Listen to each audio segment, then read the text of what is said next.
రాజ్యాంగం నిర్మాతలు, బడుగు బలహీన వర్గాల ఆశాజ్యోతి,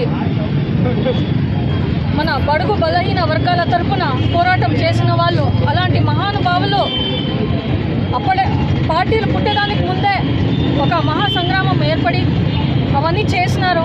అటువంటి మహానుభావుని విగ్రహం, మహాశిల్పం మన జగనన్న ముఖ్యమంత్రి, మన మాజీ ముఖ్యమంత్రి వైఎస్ జగన్మోహన్ రెడ్డి గారు తన హయాంలో విజయవాడ నడిబొడ్డున స్థాపించినట్లు అయ్యింది ఈ 2024 జనవరిలో.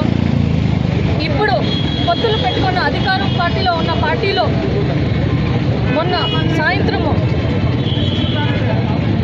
విజయవాడ నడిబొడ్డున ఎక్కడ విగ్రహం ఉందో చుట్టూ అక్కడ చాలా గవర్నమెంట్ ఆఫీసర్స్ చాలా ఉన్నాయి.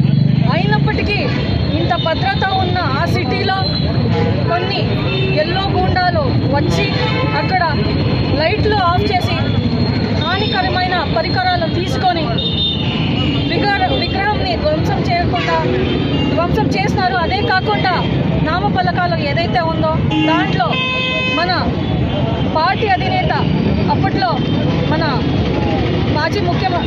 ఇప్పుడు మాజీ ముఖ్యమంత్రి, అప్పుడు ముఖ్యమంత్రి మన వైఎస్ జగన్మోహన్ రెడ్డి గారి పేరుని ధ్వంసం చేస్తున్నారు.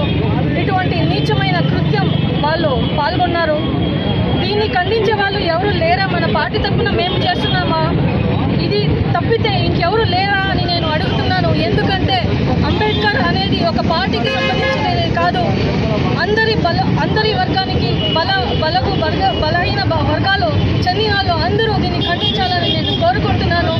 ఇటువంటిది మన ప్రజలందరూ చూస్తున్నారు, అందరూ మేల్కోవాలి, దీన్ని ఖండించాలి అని నేను ఈ మూలకంగా తెలియజేస్తున్నాను. ఈరోజు మన హిందూపురం నియోజకవర్గంలో మేము దీన్ని ఖండిస్తూ మన రాజ్యాంగ నిర్మాత డాక్టర్ బిఆర్ అంబేద్కర్ గారి విగ్రహానికి పాలాభిషేకం చేస్తూ శాంతియుతంగా నిరసన వ్యక్తం చేస్తున్నాము.